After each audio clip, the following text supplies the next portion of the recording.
मध्य प्रदेश के बुधनी में शासन प्रशासन की लापरवाही का खामियाजा आज एक बुजुर्ग को अपनी जान गंवाकर चुकाना पड़ा। आपको बता दें कि माना स्थित रेलवे लाइन क्रॉस करते समय बुधनी के वार्ड क्रमांक 12 निवासी 60 वर्षीय बुजुर्ग तुलाराम जाटव की ट्रेन की चपेट में आने से दर्दनाक मौत हो गई। वहीं गौर करने वाली बात यह भी है कि जिस जगह पर यह हादसा हुआ वह पिछले 25 वर्षों से अंडर ब्रिज बनाए जाने की मांग की जाती रही। हालांकि काम पिछले दिसंबर 2024 में प्रारंभ तो हो चुका है, लेकिन जिस चींटी की चाल से कार्य किया जा रहा है संभवतः इस बरसात में भी पूरा होता नजर नहीं आ रहा है। आपको बता दें कि अंडरब्रिज ठेकेदार के द्वारा बार बार काम को रोक दिया जाता है, जिसका खामियाजा यहाँ के स्थानीय निवासियों को जान चुकाकर देना पड़ रहा है। इस क्रॉसिंग पर बुजुर्ग, स्कूली बच्चे और आमजनों का आना जाना लगा रहता है और कई दुर्घटनाएं लगातार हो रही हैं। लेकिन रेलवे विभाग इस अंडरब्रिज को समय पर पूरा करने को लेकर रुचि लेता हुआ दिखाई नहीं दे रहा है। इस खबर पर ज़्यादा जानकारी के लिए हमारे संवाददाता हामिद बेग से हम सीधे जुड़ते हैं और उनसे जानते हैं कि किस तरह से ठेकेदार की लापरवाही या रेलवे के जो अधिकारी हैं उनकी लापरवाही का किस तरह से खामियाजा लोगों को भुगतना पड़ रहा है। हामिद जी, ये बताएं कि जो बुधनी में जो आज एक एक्सीडेंट हुआ है, जो बुजुर्ग की मौत हुई है, लगातार ये देखा जा रहा है कि रेलवे अंडरब्रिज के नहीं होने से कई बार यहाँ पर दुर्घटनाएं होती हैं।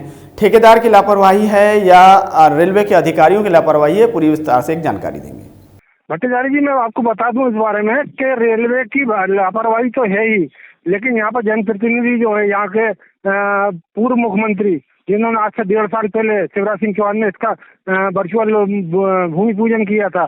1.5 साल से ये ऐसा ही पड़ा हुआ है। और पूर्व अपने सांसद रमाकांत भार्गव जो आजकल विधायक है, ये उनकी मेहनत का मतलब यह था कि ये अंडरब्रिज 20 सालों के बाद सैंक्शन हुआ था। लेकिन अब ये बनना जब चालू हुआ है, अभी पिछले दिसंबर से इसका शुरुआत हुई थी और अब आ गई है अप्रैल आ गई है। ये 4-5 महीने में ये 4-5 दिन का काम हुआ है और वैसे ही एक गड्ढा करके छोड़ दिया गया है।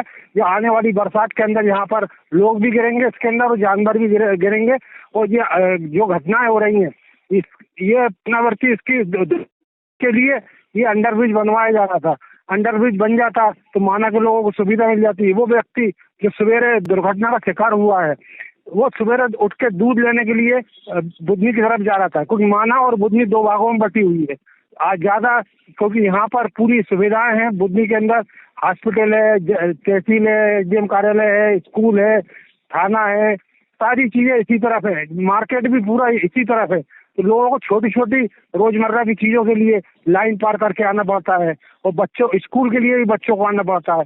इसलिए ज्यादातर यहाँ पर दुर्घटनाएं माना के लोगों की होती रहती है। हामिद जी, ये जो दुर्घटनाएं जो लगातार हो रही हैं, तो इसको लेके क्या स्थानीय लोगों में भी आक्रोश देखा जा रहा है?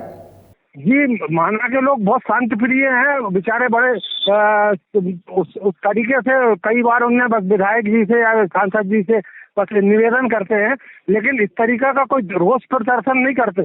इसलिए तो ये काम ऐसा माना जाए कि जो जनप्रतिनिधि, जो जनता ने जिन्हें चुना है, उनकी जो देखरेख होनी चाहिए, वो अब तक कोई भी किसी प्रकार का स्थानीय लोगों को साथ नहीं दे पाए। क्या ये सही है? बिल्कुल सही आप बोल रहे हैं। ये खास तौर से जनप्रतिनिधियों का होना चाहिए रवैया कि वो जरूरत की चीजें हैं वो यहाँ की जनता को प्राप्त हो, उसका ध्यान रखा जाए। और अगर ये क्यों लेट हो रहा है बनने के अंदर, तो ये रेलवे विभाग से इससे बात की जाए, क्योंकि रेलवे विभाग एक ऐसा विभाग है जिसका कोई अधिकारी जवाब देने को तैयार नहीं होता। अगर आप वहाँ पर जाओगे पूछने के लिए, अगर कोई कर्मचारी मिलता है तो कोई जवाब नहीं देगा। वो कहेगा सब बड़े साहब से बात करो। आप भोपाल या इनके हेड ऑफिस कौन जाएगा बात पता करने के लिए? ठीक है, बहुत बहुत धन्यवाद आपका। तो हमारे संवाददाता ने सारी जानकारी दे दी है। अब देखना ये होगा कि किस तरह से रेलवे अधिकारी या जनप्रतिनिधि इस ओर ध्यान देते हैं।